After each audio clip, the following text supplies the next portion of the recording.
오늘 이야기는 대구에 사시는 20대 여성분이 보내주신 사연입니다. 과연 어떤 사연일지 이야기로 만나보겠습니다.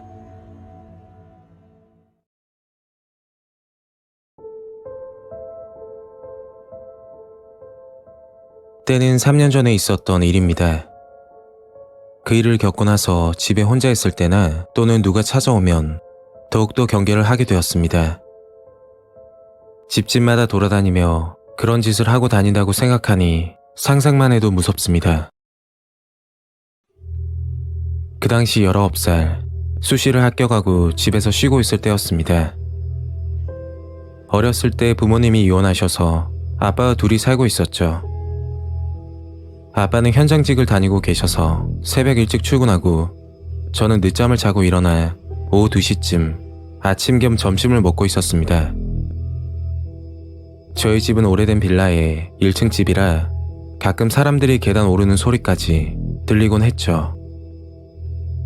식사를 끝내고 그릇을 정리하던 중 빌라 복도에서 누가 초인종을 여러 번 누르는 소리가 나더군요.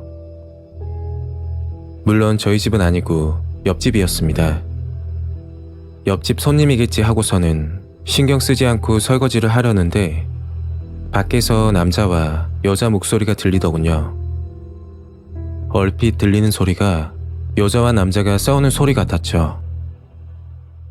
저는 호기심에 현관으로 가서 귀를 기울이니까 여자 목소리가 또렷하게 들렸습니다. 여자는 또 실패했다고 말하면서 짜증을 내더군요. 그리고 나서 아무 말이 없었고 설거지를 하려고 고무장갑을 꼈죠. 그때 저희 집 초인종이 울리는 겁니다. 오래된 집이라 인터폰이 없고 현관 앞에 조그만 외시경이 있는 집이었죠. 연속으로 초인종을 누르고 문을 두드리니까 얼른 현관으로 가서 누구냐고 물어봤습니다. 도시가스 점검 나왔어요. 그 순간 집에 누가 찾아오면 한 번 더 확인하고 문 열어주라는 아빠 말이 생각이 나서 현관 외시경으로 살펴보니 흐릿하지만 아주머니로 보이는 여자분이 서 있더군요. 그래도 혹시 모르니까 현관 안전고리를 채우고 문을 열었습니다. 문 밖에는 40대 초반 정도로 보이는 아주머니가 서 계셨고 도시가스 점검을 해야 되니 문을 열어달라고 웃으면서 말하더군요. 좀 이상했던 점이 가스 점검 방문 예정이었으면 아빠 성격에 저에게 이야기를 했을 텐데 아무 말씀 없이 나가신 게 좀 이상했죠. 아주머니는 5분도 안 걸린다며 이미 저희 아빠와 통화까지 했다고 하는 겁니다.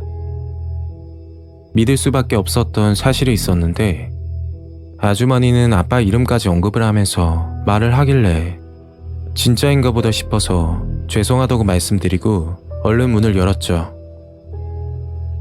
아주머니는 집으로 들어오더니 말투가 180도 바뀌더군요. 젊은 학생 같은데 사람을 그렇게 못 믿어서 어떻게 하냐고 짜증을 내기 시작하는데 목소리를 가만히 들어보니 방금 전 설거지를 하려고 할 때 문 밖에서 짜증을 냈던 그 여자 목소리였습니다. 그리고 문 밖에서 실패했다고 말을 한 게 점검을 하러 왔는데 사람이 집에 없어서 실패했다는 소리 같았죠.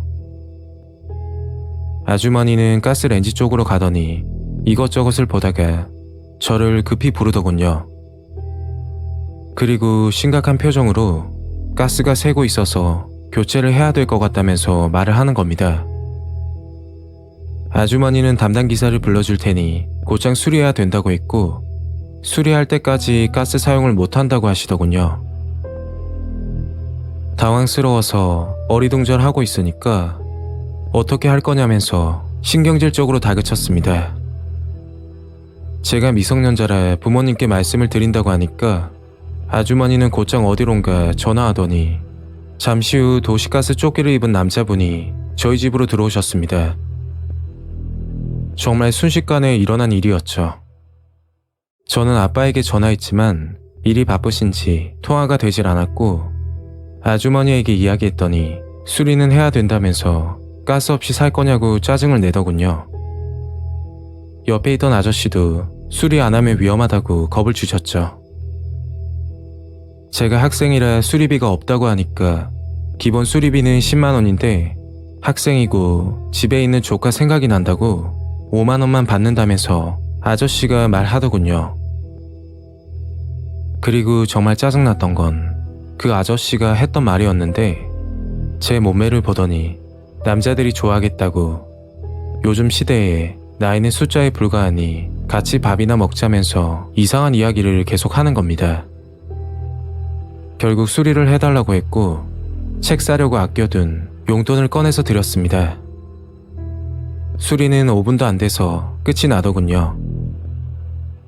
그리고 아저씨가 나가면서 공부 열심히 하라고 제 엉덩이를 툭툭 치며 나가는데 정말 화가 나더군요. 그 사람들이 나가고 난 뒤 아빠에게 전화가 왔고 이런 일이 있었다 라고 말씀을 드렸더니 전화를 끊고 10분쯤 지나 다시 전화가 왔습니다. 그리고 아빠가 이야기를 하셨는데 정말 어이가 없기도 하고 한편으로는 정말 섬뜩하더군요. 아빠는 도시가스 고객센터에 문의했더니 저희 집은 1년에 2회 방문인데 이미 2번이나 다녀갔다고 하는 겁니다. 저도 그쪽으로는 전혀 알지 못했기에 속수무책으로 당할 수밖에 없었습니다. 결국 그 아주머니의 정체는 가스 점검을 한다고 집집마다 돌아다니는 사기꾼이었죠. 아주머니와 아저씨는 같은 한패였고 인터넷을 통해 알아보니 가스 점검을 한다고 해놓고 문을 열어줬는데 갑자기 보일러 수리를 해야 된다면서 200만 원을 달라고 했던 사건도 있었습니다. 그리고 그 사기꾼들이 아빠의 이름까지 알고 있었는데 알고 보니 우편함을 뒤져 이름을 보고 들어온 거였죠. 가족 이름까지 알고 있으면 대부분 문을 열어줄 수밖에 없을 것 같았습니다. 문을 열어주면 가스가 새고 있다며 겁을 주면서 정신을 빼놓는데 눈 깜짝할 사이에 돈을 받고 사라진다고 하더군요. 이게 다행인지는 모르겠는데 5만 원의 큰 경험을 했다고 생각이 들었습니다. 혼자 사시는 분들이나 특히 여성분들은 더욱 조심하셔야 될 것 같더군요. 가끔씩 보일러 점검을 한다고 남자분이 들어오는 경우도 있다고 하니 절대 문을 열어주면 안 된다고 합니다. 다시 생각해봐도 정말 무서웠던 경험이었습니다. 오늘 이야기는 여기까지입니다. 어느새 6월달이 되었네요. 날씨가 더워진 만큼 건강관리 잘 하시고요. 가시기 전에 구독과 좋아요 부탁드릴게요. 감사합니다.